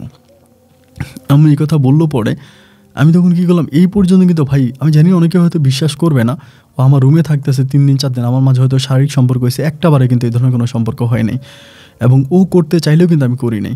আমি করি নাই এই কারণে যে না, আমি একজন হুজুর মানুষ, আমি এটা করতে পারবো না, তোমার সাথে আমার বিয়ে হোক তাইলে আমাদের মাঝে সব কিছু হবে, আমি করি না, মানে ওই কাজটা আমি করি না, আমি রুমের মধ্যে আটকে রাখছি। পরে আম্মুর সাথে কথাবার্তা বললাম, বলার পর আম্মু আমার বলে তুমি বাড়িতে নিয়ে আয়, বাড়িতে আনলে এরপরে এটা একটা সমাধান হবে, বাড়িতে আন। তারপরে দুপুরের দিকে আবার তাড়াতাড়ি আসছি, সকালে গিয়ে আবার দুপুরে চলে আসছি, আইসা দরজা খুললাম, দেখি যে ওর এই অবস্থা। আমি কী অবস্থা, গোসল করবো? বলে না ঠিক আছে। আম্মু কি বলছে? আমি বললাম আজকে রাতে আমি তোমার নিয়ে যাবো বাড়িতে, আমার বাড়িতে আজকে রাতে নিয়ে যাবো। আম্মু বলছে নিয়ে যাইতে। ও বল আচ্ছা ঠিক আছে, ভালো কথা। এবার গেলাম, গিয়া গোসল করে জোহরে আজানটা দিলাম। জোহরে আজানটা দিছি, তারপরে মানুষ আসছে, নামাজ পড়াইছি, মুসল্লিদেরকে নামাজটা পড়ে মসজিদ থেকে বেরোয়া মাত্রই ওই ডিজে হুজুর আমারে কল দিছে, মানে নন্দিনীদের বাড়ির ওইখানে যে হুজুর যেখানে আমি পড়তাম, ডিজে হুজুর ফোন দিছে। ফোন দিয়ে বলেছে মিজান সাহেব আপনি কই? আমি বললাম আপনি তো আমার যে মসজিদে চাকরি দিয়েছেন, আমি মসজিদে চাকরি করতেছি, জোহরে নামাজ পড়ে বেরোলাম। পরে আমার বলে নন্দিনীর কোনো আপনাদের বাড়িতে রাখছেন নাকি? আমি বললাম না, আমাদের বাড়িতে তো রাখিনি। কেন? পরে বলতেছে আপনাদের বাড়িতে কিন্তু লোক যাইতেছে। আমি বললাম কী বলেন, আমার বাড়িতে কেন লোক যাইতেছে? বলে খবর কিন্তু ফাঁস হয়ে গেছে, কীভাবে জানি নন্দিনীর বাবা জেনে গেছে আপনার সাথে নন্দিনীর সম্পর্ক ছিল। আমি বললাম ধুর ভাই, আপনি কি পাগল হয়েছেন নাকি, এটা কীভাবে জানলো? পরে বলে আমি জানি না, যদিও তিনি শিওর না, তবে তিনি সন্দেহ করছে, যেহেতু আপনিও হঠাৎ করে চলে গেছেন, আপনারও পাওয়া যাচ্ছে না, এবং এরই একইভাবে মানে এই জিনিসগুলো তো ধামাচাপা থাকে না। আমি শুনছি এটা, বাকিটা সত্য আমি তা আল্লাহ ভালো জানে, কিন্তু এরকম একটা খবর পাইলাম যে নন্দিনীর বাবা আপনার সন্দেহ করছে, এবং সন্দেহ করে আপনার বাড়িতে লোক পাঠাইতেছে আপনার খোঁজার জন্য, এবং আপনি ওইখানে নন্দিনী আছে কিনা দেখার জন্য।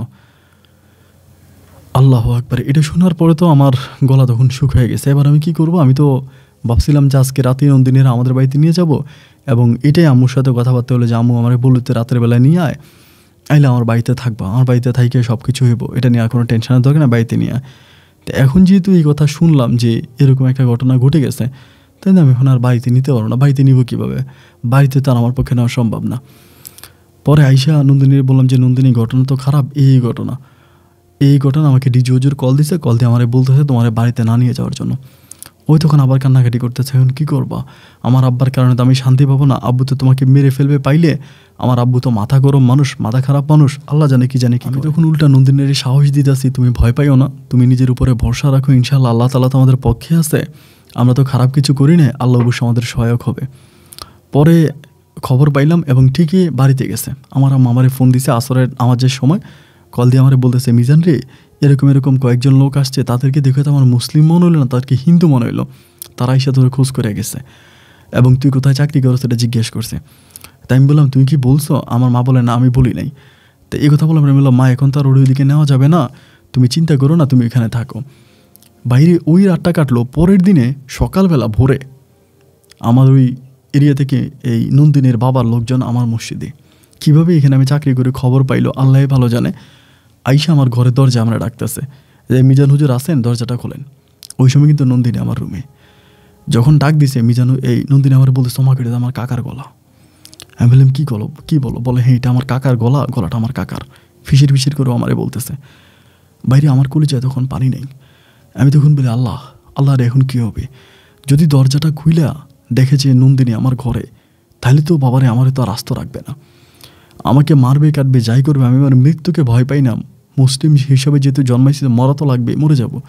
কিন্তু রে ভাই, যদি জানতে পারে যে আমি হিন্দু একটা মেয়ের এই রুমের ভিতরে আমি একজন মসজিদের ইমাম হইয়া আমি একটা ঘরের মধ্যে একটা যুবতী মেয়েরে লুকিয়ে রাখছি, আরে আমার কারণে তো পুরো পৃথিবীর ইমাম জাতি কলঙ্ক, আমার নবী পাক হজরত মোহাম্মদ সাল্লাল্লাহু আলাইহি সাল্লাম কলঙ্ক, আমার সবাই আমাকে এখন খারাপ বলবে। আল্লাহ আমি করবোটা কি? ওরে আল্লাহ আমি কী করবো? আমার তখন কলিজা তোপর করে কাঁপতেছে, আমি কী করবো? আমার বলো হুজুর দরজা খুলে বেরিয়ে আসেন। এখন নন্দিনী আমার বলতেছে আপনি তাড়াতাড়ি বের হন, আপনি যদি বের না হন তাহলে তারা সন্দেহ করবে। আমি বললাম যেহেতু তারা ঘরের দরজায় এসে আমাকে ডাকাডাকি শুরু করছে, তার মানে তারা শিওর যে তুমি ঘরে আসো। শিওর যদি না হবে তাহলে তারা ঘরের দরজায় চলে আসছে কেন? নন্দিনী আমার বলে দেখেন আপনি আগেই এত কথা বললেন না, আমি লুকাই আপনি দরজা খোলেন। পরে আমার ওই যে কাপড় চোপড় রাখার একটা আলনা ছিল, আলনা বলতে আপনার ওই যে ডেস্কের মতো ছিল, ওইখানে আমি ওরা ঢুকাইছি। ওই কিন্তু অনেক হ্যাংলা পাতলা ছিল, হ্যাংলা ছিল অনেক লম্বা ছিল, পাতলা ছিল হ্যাংলা, ওইখানে ওরা আমি লুকাইয়া দরজা খুলছে। খোলার পরে দেখি যে ঠিকই নন্দিনীর কাকা।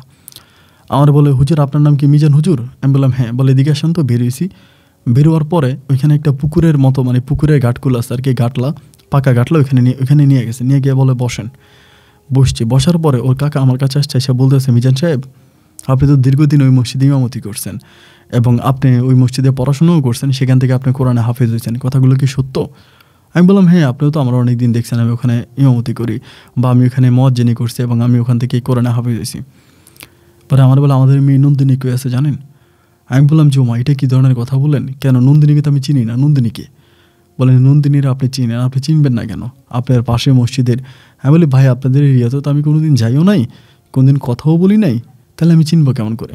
পরে বলে না আমাদের একদিন পুজো হয়েছিল, পুজোর অনুষ্ঠানে আপনি গেছেন, গিয়া নন্দিনীর সাথে আপনি দাঁড়ায় অনেকক্ষণ কথাবার্তা কইছেন, কথাবার্তা বলছেন, আমার কাছে খবর আসছে। তা আমি বলি ভাই রে পূজা একদিন গেছিলাম, তাও গেছিলাম আমার বাচ্চারা পূজাতে পালায়ে গেছে কিনা, পালায়ে পূজা দেখতে গেছে কিনা এটা দেখার জন্য ঢুকছিলাম। ঢুইকা তো আমি ভাই ওই মেয়ে আমার বলতেছে আমার নাম কি, নাম জিজ্ঞেস করলো এবং দুই একে ওর কী কী কথা বলছে এখন তো আর মনে নেই, অনেক আগের কথা। তখন আমি তো এখান থেকে চলে আসছি। পরে আমার বলে দেখেন আপনার অনেক বিশ্বাস করি এবং আপনি দেখতে শুনতে অনেক ভালো, আপনাকে দেখে অনেক ধার্মিক মনে হয়, মুসলমান মিথ্যা কথা বলে না, আপনি আশা করি মিথ্যা কথা বলবেন। আমি আপনাকে পুনরায় আবারও জিজ্ঞেস করতেছি নন্দিনী কোথায় বলেন। আমি বললাম ভাইরে আপনি আমার শুধু দোষারোপ করতেছেন, আপনি আমার শুধু দোষারোপ করতেছেন, এগুলো আপনার ভুল ধারণা। নন্দিনী কোথায় আমি জানি না। পরবর চাচা আমাকে ডাইরেক্ট বলে নন্দিনী কোথায় আপনি জানেন এবং আপনার বলা লাগবে নন্দিনী কোথায়। নন্দিনীর যদি না পাই এই দেশে একটা মুসলমান আমি রাখবো না, সবগুলোর আমি কচুর মতো মানে কচু কাটা করবো। যে মুসলমানের যেখানে পাবো এখানে কচু কাটা করবো, আমার ভাতিজি যদি না পাই। এখনও ভালো আছে বলেন কই আছে? একথা বলে সে রাগান্বিত মানে আমার দিকে উড়ে আসতেছে আমার গায়ে হাত তোলার জন্য। বাকি কয়েকজন ভাই ছিল তারা তখন টানাটানি করে ওনারে নিয়ে চলে গেছে। আমি তখন ঘরে ঢুকে বলছি নন্দিনী অবস্থাতেই। নন্দিনী আমার বলে তাহলে কোনো না কোনোভাবে খবর পেয়ে গেছে আপনার সাথে আমার সম্পর্ক আছে এবং তারা এই পর্যন্ত যেহেতু চলে আসছে আপনি আর আমার এখানে লুকে রাখতে পারবেন না, আপনি আর আমার এখানে লুকে রাখতে পারবেন না, আমার এখানে লুকে রাখা সম্ভব না। আমি তখন বললাম তো তোমার এখানে না লুকেলে আমি তোমার লুকে কই যাব? আমি কোথায় যাব? আমি তো কোনো কিছু চিনি না। এখন আমি বাড়িতে নিতে চাইছি, বাড়িতেও যাওয়া যাবে না, অন্য কোথাও যাওয়া যাবে না। এখন আমি কোথায় যাব? আমার তো যাওয়ার কোনো রাস্তা নেই। পরে আমার বলতেছে আপনার যাওয়ার রাস্তা নেই ঠিক আছে, কিন্তু একটা না একটা রাস্তা তো বের করতে হবে। আচ্ছা আপনি আমার মোবাইল ফোনটা ওপেন করেন। আমি বললাম না তোমার মোবাইল ওপেন করা যাবে না, তোমার মোবাইল ওপেন করলে তোমার আব্বা কল দিবে। পরে বলে আমার আব্বা কল দিবেন, আপনি মোবাইলটা ওপেন করেন। এই বলে সে আমার মোবাইলটা ওপেন করলো। ওপেন করে মানে তার মোবাইলটা ওপেন করে ওইখানে একটা নাম্বার এসে কল দিল, ইন্ডিয়ান একটা নাম্বার, কলকাতার। কল দিয়ে কার সাথে জানি কথা বলতেছে, কথা বললো 5-6 মিনিটের মতো কথা বললো। বলে আমার বলতেছে আজকে রাতে আমরা এখান থেকে চলে যাব। আমি বললাম আজকে রাতে আমরা কই যাব? ও বলে বর্ডারটা ক্রস করে বর্ডারটা পেরিয়ে আমরা ইন্ডিয়া চলে যাব। আমি বললাম তো বর্ডারটা পার হয়ে ইন্ডিয়া গিয়ে আমরা কী করবো? ইন্ডিয়া কোথায় যাব? ও বলে আপনি জানেন না ইন্ডিয়া আমার নানার বাড়ি, ইন্ডিয়া আমার নানু বাড়ি, ওইখানে আমি আমার এক মামাতো বোনের সাথে কথা বলছি, ওর বাড়িতে গিয়ে উঠবো। আমি বলি ওর বাড়িতে গিয়ে উঠবো তার ঝামেলা হবে না? ও আমাকে বলে ঝামেলা হবে না, কারণ এখানে থাকলে ঝামেলা হবে। আজকে রাতের মধ্যে যদি এখান থেকে না পালাই তাহলে কিন্তু আমাদেরকে মেরে ফেলবে, আপনারও মেরে ফেলবে, আমারও মেরে ফেলবে এবং এই এলাকাতে কাউরে আমার বাপ চাচারা ভালো থাকতে দিবে না। আপনি আজকে রাতের মধ্যে বর্ডার দিয়ে আমরা পালাই যাবো। তাই আমি বলি তখন কিন্তু বর্ডার খুব গরম ছিল, একটা মহিলারে গুলি করছিল বিএসএফে আর এই ইন্ডিয়ান এই আর্মি, মানে মহিলার বলতে গরুরে গুলি করছিল, তো এটা মহিলার পায়ে পড়ছে কেমনে। তো এটা নিয়ে কিন্তু দুই দেশের বর্ডার মানে অনেক গরম। তাই আমি বললাম এখন তো বর্ডার অনেক গরম, তো বর্ডার দিয়ে যেতে পারবো না। ও আমাকে বলে বর্ডার গরম হোক আর ঠান্ডা হোক যাই হোক যেভাবে হোক বর্ডার দিয়ে এই এলাকা পার হইতে হইব, কারণ এখানে থাকা যাবে না, এখানে থাকলে যে কোনো সময় আপনিও মারা যাবেন আমিও মারা যাবো। তাই এবার আস্তে আস্তে করে সুন্দর হলো, মাগরিবের নামাজটা পড়াইলাম, মসজিদে গিয়া এশার নামাজটাও পড়াইলাম। পড়ানোর পরে ঘরে আসতে এসে দেখি যে ও ব্যাগ ট্যাগ সব রেডি করে ফেলছে, আমার কাপড় চোপড় সবও ব্যাগের মধ্যে ঢুকাইছে। ঢুকিয়ে বলতেছে রাতের 1টার দিকে আমরা বের হবো, 1টার দিকে তো সবাই ঘুমায় যাবে, আমরা এইভাবে জমিন দিয়ে বের হবো, জমিন দিয়ে বের হইয়া তার কাটার বেড়া পার হইয়া আমরা ওই পারে চলে যাব। আমি চিন্তা করছি এছাড়া তো আমার কোনো উপায় নেই, কারণ এখন যদি আমি ওরে নিয়ে বাড়িতে যাই সেখানেও আমি মরবো, এখানে থাকলেও মরবো, বাংলাদেশে থাকলে মারা যাব, কিন্তু ইন্ডিয়ার মধ্যে চলে গেলে হয়তো বাঁচতে পারি, বাঁচবো তো শিওর বলতে পারি না, কিন্তু হয়তো আল্লাহ চাইলে আমাকে বাঁচাইতেও পারে। এই কথা বলে ওই দিন রাত 1টা বাজে নন্দিনী তখন সব কিছু প্যাকেট ট্যাকেট করলে, আমি আর নন্দিনী আল্লাহর নামের উপরে মসজিদেরও তালাটা মাইরা চাবিটা মসজিদের ওই তালার সাথে লাগাই রাখছি এবং দরজাটাও খোলা রাখছি রাইখা আমি নন্দিনীর হাত ধইরা এই বাংলার মিঠো পথ ধরে হাঁটতে শুরু করছি। রাত 1টা বাজে, চারপাশে জোনাকি, আকাশে চাঁদটা জ্বলতেছে, এরকম রাস্তা দিয়ে হাঁটতেছি, হাঁটতে হাঁটতে জমিনের মধ্যে নামছি।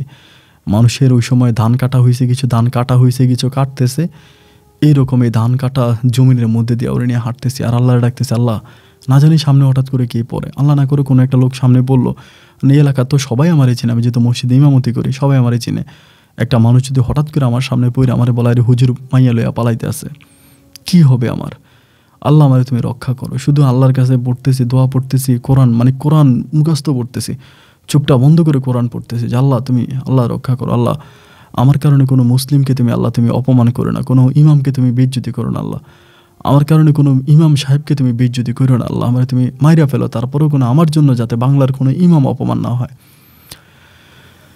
যাইতে যেতে ভাই বর্ডারের কাছাকাছি গেছি, যাই দেখতেছি বর্ডার ওই মানে এই পাশেও বাংলাদেশের আর্মি, ওই পাশে ইন্ডিয়ান আর্মি, মানে বর্ডার খুব গরম, বর্ডার খুব গরম, বর্ডার খুব গরম, মতো বোরকা পরে আছে, মানে নন্দিনী বোরকা পরে আছে, তা বর্ডারের অবস্থা এত গরম, বর্ডারের ওই পারেও যাওয়া যায় না, এই পারেও আসতে পারতেছি না। পরে আমি বললাম নন্দিনী কী করবোটা কি, প্রায় ভাই 1টা 2টা বাজে ওইখানে গেছি, 3টা 4টা পর্যন্ত দাঁড়াই আছি, বর্ডার পার হইতে পারি না। ফজর আজান দিয়ে দিব, এখন ফজর আজান দিব, যদি ফজর আজান দিয়ে দেয় তাহলে তো ভাই মানুষজন বাইরে আমার দেখবো, তাহলে তো আমি আরও ভয়ে আছি। এমন সময় ফজরে আজান দিব ভাবে আলহামদুলিল্লাহ একটা লোক কোত্থেকে জানে আসছে, বাংলাদেশি, চিনি না, আইসা আমরা বলতেছে আপনারা জামাইবো কই যাবেন, আমি বললাম যে ইন্ডিয়া যাবো। বলে ইন্ডিয়া কেন যাবেন, ওই নন্দিনী হঠাৎ করে বলতেছে আমরা বোতল আনতে যাবো, ওর মনে তো অভিজ্ঞতা আছে সেখান থেকে মনে হয় বলছে। তখন ওই লোকটা বলতেছে নন্দিনীর যে বোতল কোথায়, বলে বোতল ওই পারে আছে, যাবো আর নিয়ে আসবো। পরে বলে কয়টা, ওই লোকে বলতেছে নন্দিনী বলে যে বোতল আছে, অনেকগুলো আছে।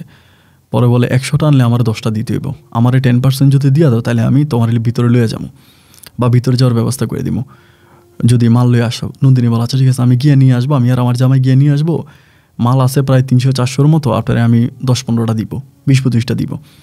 পরে উনি বলে না, 10টা আমার দেওয়া লাগবে, যদি দাও তাহলে আমি তোমার ঢুকতে দিব। আচ্ছা ঠিক আছে জান, আপনার 10টা দিব, মানে পেন্সিল এরকম আর কি, মাদক জাতীয়। পরে সে কী করলো, আমাদেরকে নিয়ে হাঁটতে শুরু করলো, হাঁটতে মোটামুটি একটা গর্তের মতো, মানে ওই জায়গাটা একটু বন জঙ্গলে ঘেরা, ওইখান দিয়ে তার কাটা আছে, মানে তার কাটা এরকম করে ভাঙা আছে, ঢুকা যায়। আমার বলে এদিক দিয়ে ঢুকেন, ঢুইকা মাল লই আবার চলে আসেন, আমি এখানে দাঁড়াই আছি। আমি বলি আচ্ছা ঠিক আছে ভাই, মাল নিয়ে আসতেছি। এই কথা বলে আমি আর নন্দিনী তখন ভিতরে ঢুকে গেছি। তো ঢুকতেছি, ওই লোকটা বলতেছে শালা হুজুর, দেখলে মনে হয় হুজুর, অথচ মালের ব্যবসা করে। এই লোকটা এই কথাটাও বলছে, আমি এটাও শুনছি, অনেক খারাপ লাগছে, মানে হুজুরে গালি দিলে আমার খারাপ লাগে আর কি, যে আমি তো হুজুর, বাট আমি তো আসলে বাধ্য হয়ে এই কাজ করতেছি, আমি তো আসলে এই কাজ করার মতো মানুষ আমি না রে ভাই। পরে ঢুকে গেলাম, ভিতরে ঢুকলাম, ঢুকার পর ওরা আমি তো দৌড়াইতে মোটামুটি একটা বাড়ির ভিতরে গেলাম।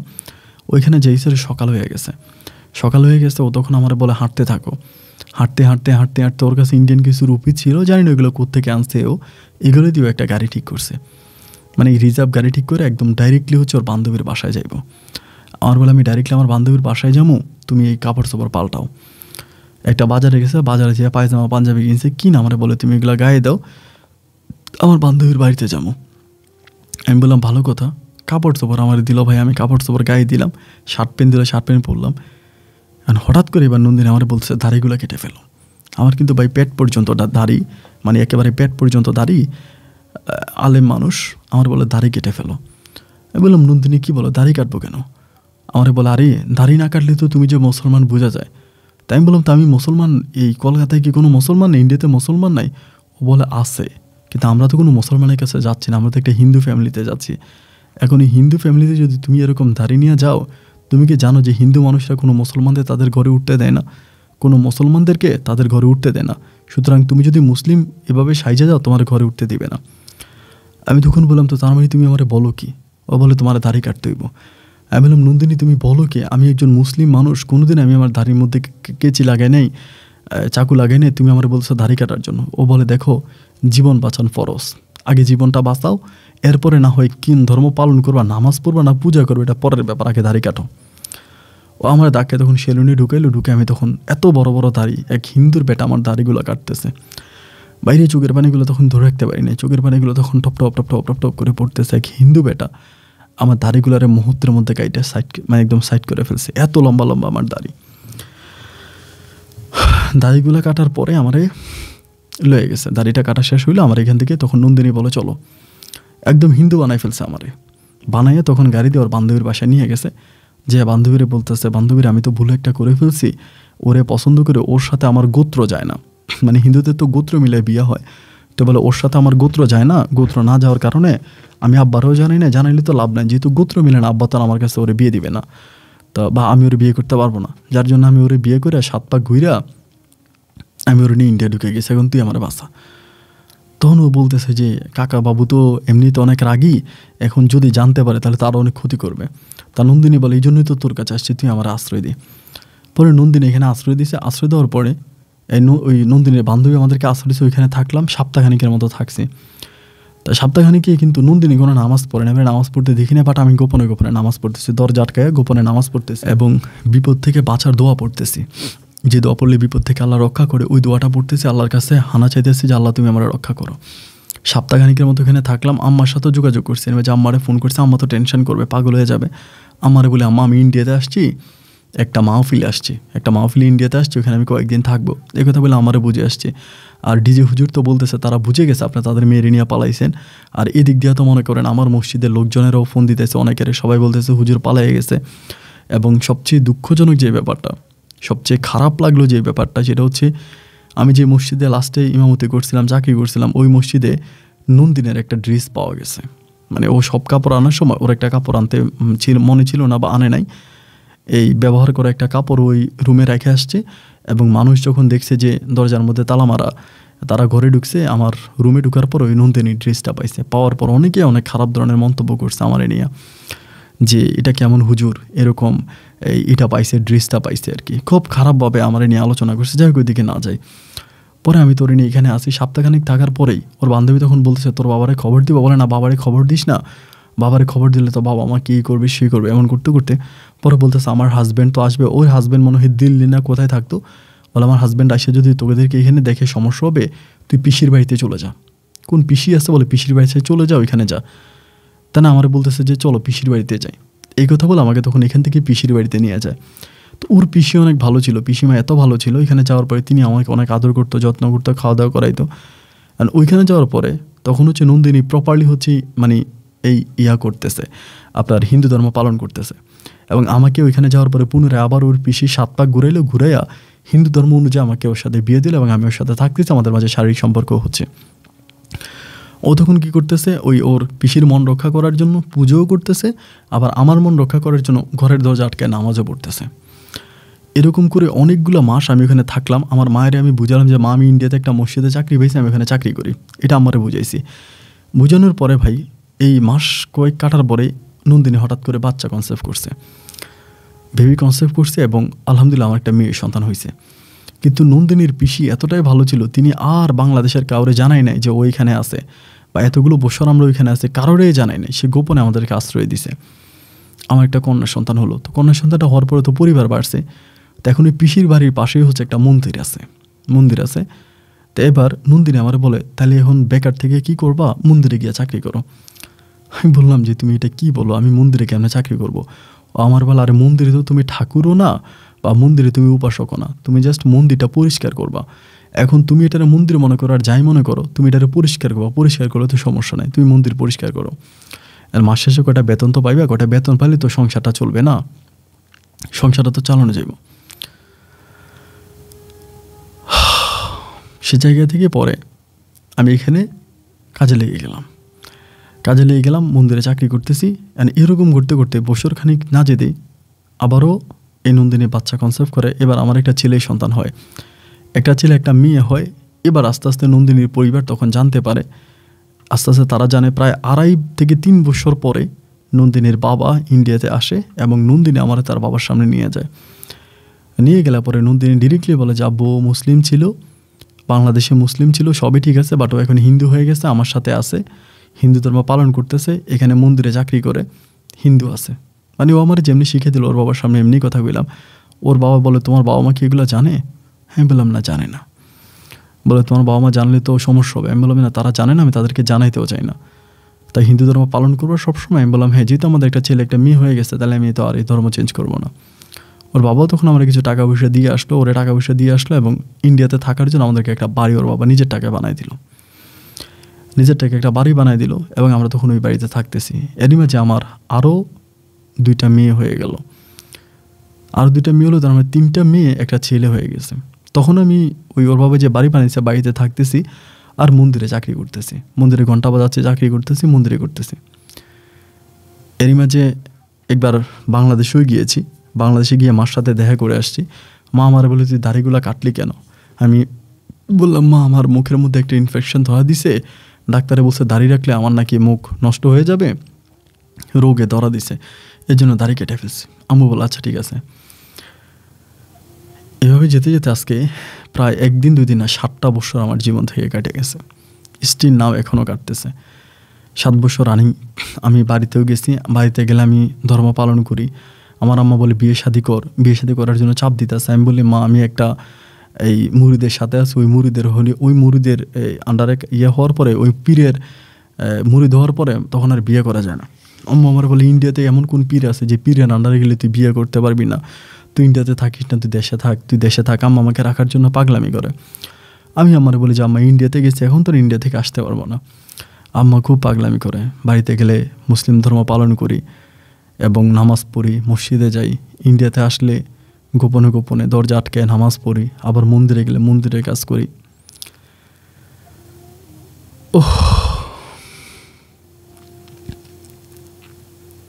সন্তান হয়ে গেছে, 3টা মেয়ে একটা ছেলে হয়ে গেছে, ওরাও বড় বড় হয়ে গেছে। এখন সন্তানদের মুখের দিকে তাকাইয়া নন্দিনী কিন্তু পুরোপুরি হিন্দু হয়ে গেছে, সম্পূর্ণ হিন্দু ধর্ম পালন করতেছে, নামাজও পড়ে না, রোজাও রাখে না, সম্পূর্ণ হিন্দু হয়ে গেছে। আমার ছেলে মেয়েগুলোকেও হিন্দু ধর্ম পালন করাইতেছে। আমি বললে ও বলে চুপ, বেশি কথা বলো না, এটা মানুষ জানতে পারলে তোমার সমস্যা হবে, আমার আব্বা গিয়ে তোমার আব্বা আমাকে মারবে, বাংলাদেশে তোমার সমস্যা হবে, এখানে জানলেও তোমাকে ওরা মেরে ফেলবে, তুমি যদি মুসলিম হইয়া তুমি এগুলা করো। প্রকাশ্যে আমার সন্তানগুলোকেও হিন্দু বানায় দিল। বউ সন্তানের মুখের দিকে তাকিয়ে চিন্তা করতেছে আমি কি এই ধর্মই পালন করব, এভাবেই থাকবো। এক মনে চায় সব কিছু ছেড়ে মায়ের বুকে গিয়ে আমি মুসলিম ধর্ম পালন করি, আল্লাহর পথে থাকি, আবার নতুন করে বিয়ে করি। আবার মনে চায় আরে আমার 3টা 4টা সন্তান হয়ে গেছে, আমার এই 4টা সন্তানের কী হবে? আমার এই 4টা সন্তানকে আমি বড় হইলে তাদেরকে আমি মুসলিম বানাবো, তাদেরকে আমি এখান থেকে নিয়ে যাব, তাদেরকে নিয়ে আমি মুসলিম বানাবো। আমার সন্তানগুলো তো হিন্দু হয়ে যদি মারা যায়, আল্লাহ তো তাদেরকে নরকে পড়বে, অত দোজকে যাবে। আমার সন্তানগুলোর কি হবে? আমার ফুটফুটে সন্তানগুলো, এরা তো মরার পর দোজকে যাবে। আমি বাবা হয়ে কিভাবে নিচের স্বার্থবাজে চলে যাই শুধু সন্তানগুলোকে মুসলিম বানানোর জন্য, ওদেরকে দিনের পথে ফিরিয়ে আনার জন্য আমি আজ পর্যন্ত সেই হিন্দু ধর্মে পালন করে যাচ্ছি। স্বপ্ন একটাই, সন্তান একদিন বড় হবে, বড় হবার পরে আমি আমার সন্তানগুলোকে নিয়ে পালায়ে যাব ইন্ডিয়া থেকে বাংলাদেশে, ওইখানে গিয়ে আমি তাদেরকে মুসলিম ধর্ম পালন করাবো। আপন ভাইরে, এমন কোনো রাত নেই আপনার গল্প শুনি না, প্রতিটা রাত আপনার গল্প শুনি আর কাঁদি। আপনাকে অনেক ভালোবাসি, হয়তো কোনোদিন আপনাকে দেখার সৌভাগ্য হবে না, কিন্তু আমার গল্পটা যদি আপনি পড়েন ভাই, আমি দুনিয়াতে অন্তত এইটুকুনি শান্তি পাবো যে আমি যদি মরেও যাই, এই গল্পটা মানুষ শুনবে, মানুষ সাক্ষী দেবে রোজ হাসরের ময়দানে যে না, মিজান পরিস্থিতির শিকার হয়ে এই কাজটা করেছে। মানুষের সাক্ষীতে আল্লাহ হয়তো আমাকে মাফ করে আমাকে জান্নাতেও নিতে পারে। যার জন্য অনুরোধ থাকবে আমার গল্পটা আপনি মানুষের মাঝে ছড়িয়ে দিবেন।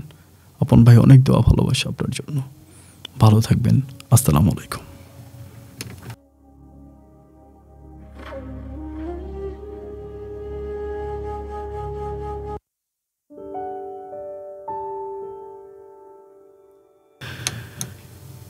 সম্মানিত বন্ধুগণ, সবাইকে অনেক বেশি ধন্যবাদ এতক্ষণ পর্যন্ত আমার রংপুরের ভাই বর্তমান ইন্ডিয়া প্রবাসী মিজানের জীবনের বাস্তব গল্পটা শুরু থেকে শেষ পর্যন্ত আমার মুখ থেকে শোনার জন্য। জানি না গল্পটা আপনার কাছে কেমন লেগেছে, কিন্তু এই গল্পটা আমার কলিজার মধ্যে আঘাত করেছে, হৃদয়ের এমন জায়গায় এই গল্পটা আঘাত করেছে যে আমি আপনাকে বলে বোঝাতে পারবো না। মিজান ভাই, তার সাথে আমার কথা হয়েছে ফোনে, চিৎকার করে কান্না করতেছে, চিৎকার করে কেঁদে বলতেছে, আপন ভাই আমি মুসলিম, কিন্তু রোজ সকালবেলা উঠে আমি মন্দির পরিষ্কার করি, আমি দেবী মারে পরিষ্কার করি। আপন ভাই, কোনো ধর্মকে আমি ঘৃণা করি না, যার ধর্ম তার কাছে বড়, কিন্তু একজন মুসলিম কোরআনে হাফেজ হয়ে যে মন্দিরে আজকে 7 বছর চাকরি করে যাচ্ছি, কি যাই দিব আল্লাহর কাছে, কি বলবো রাব্বুল আলামিনের কাছে মৃত্যুর পরে। আমি ওনারে বললাম, ভাই আপনি দেশে চলে আসেন, সন্তানদের আশায় আপনি পড়ে আছেন, যেই সন্তানরা শুরু থেকেই হিন্দু ধর্ম পালন করতেছে, তারা কিভাবে তাদের মা ছেড়ে ধর্ম ছেড়ে আপনার কাছে চলে আসবে না। আপনি দেশে আসেন, আপনি এসে আরেকটা বিয়ে শাদী করেন, আপনার মায়ের বুকে থাকেন, আপনি ছেড়ে দেন আপনার ওই বউকে। উনি আমারে বলে, আপন ভাই আপনি আমার সন্তানগুলোর দিকে তাকাইলে জীবনও যেতে পারবেন না। আমার কলিজার টুকরা সন্তানগুলো মৃত্যুর পরে আগুনে পুড়বে, দুনিয়াতে থাকা অবস্থা আগুনে পুড়বে, আমি বাবা হয়ে কেমন করে চলে যাই। আমি আল্লাহর কাছে 5 ওয়াক্ত নামাজ পড়ে চিৎকার করে কান্নাকাটি করে বলে, আল্লাহ আল্লাহ, আমার সন্তানগুলো যাতে বড় হয়ে আমার কথা শুনে, তারা যেন আমার সাথে মুসলিম হয়, দিনের পথে চলে, তারা যেন আমার সাথে বাংলাদেশে চলে যায়।